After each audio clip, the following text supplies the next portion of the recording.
रायपुर स्थित राजीव भवन में कांग्रेस ने प्रेस वार्ता आयोजित की। इस दौरान कृषि मंत्री रविंद्र चौबे और नगरीय निकाय मंत्री शिव डहरिया ने भाजपा पर जमकर निशाना साधा।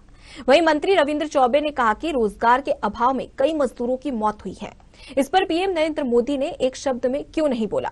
इसके अलावा मंत्री शिव डहरिया ने भाजपा के नेताओं पर निशाना साधते हुए कहा कि भाजपा नेता झूठ बोलकर सनसनी फैलाते हैं, भाजपा के नेता हताश है। इसके साथ ही कृषि मंत्री ने पूर्व मुख्यमंत्री डॉक्टर रमन सिंह को बधाई देते हुए कहा कि उन्होंने बेरोजगारी के आंकड़ों को लेकर ये मुद्दा उठाया है। मीडिया में और समूचे छत्तीसगढ़ में एक बड़ा इशू पे बहस छिड़ी हुई है, चर्चा छिड़ी हुई है।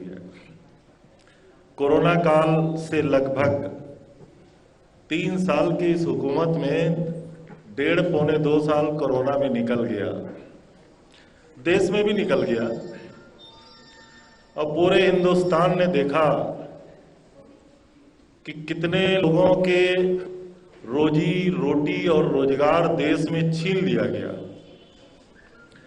पिछले कोरोना 2 में हम सब लोगों ने देखा कि रोजगार के अभाव में शहरों से कितने पलायन हुए और घर वापसी के दौरान कितने मजदूरों की सड़कों में मौत हुई।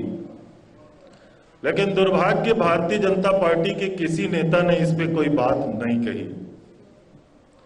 दुर्भाग्य इससे भी ज्यादा कि आदरणीय प्रधानमंत्री जी, वो देश के प्रधानमंत्री हैं, वो उनके नाते मैं उनका बहुत सम्मान करता हूं, आदरणीय नरेंद्र भाई दामोदर दास मोदी, लेकिन रोजगार के अभाव में जो मौत हुई उसके बारे में एक शब्द भी मीडिया के माध्यम से सहानुभूति के इस देश ने उनसे नहीं सुना।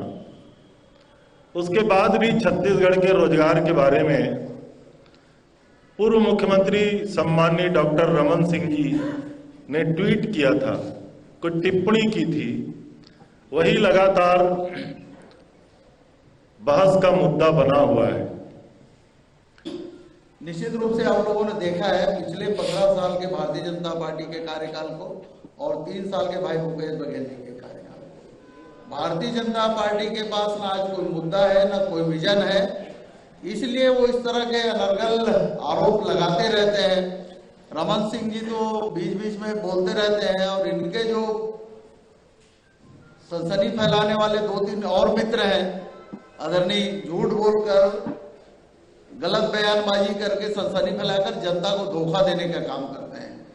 भाई रमन सिंह जी ने जो ट्वीट किया था उसको खुद ही वापस ले लिया। अब वो सरकार के काम से खुद संतुष्ट हो गए हैं। इसके अलावा बीच बीच में बृजमोहन अग्रवाल जी, भाई चंद्राकर जी इस तरह की सनसनी खेज बयान देते हैं, जो आरोप लगाते कभी साबित भी नहीं कर पाते। और हमारी सरकार ने आंकड़े तो आपको बता दिए, 5 लाख से ज्यादा रोजगार का सृजन हमारे सरकार में हुआ है। आने वाले 2 सालों में और ज्यादा लोगों को हम रोजगार देंगे। इनके केंद्र की सरकार ने जो कहा था कि हम 2 करोड़ नौकरियां प्रत्येक साल देंगे, तो मोदी जी के कार्यकाल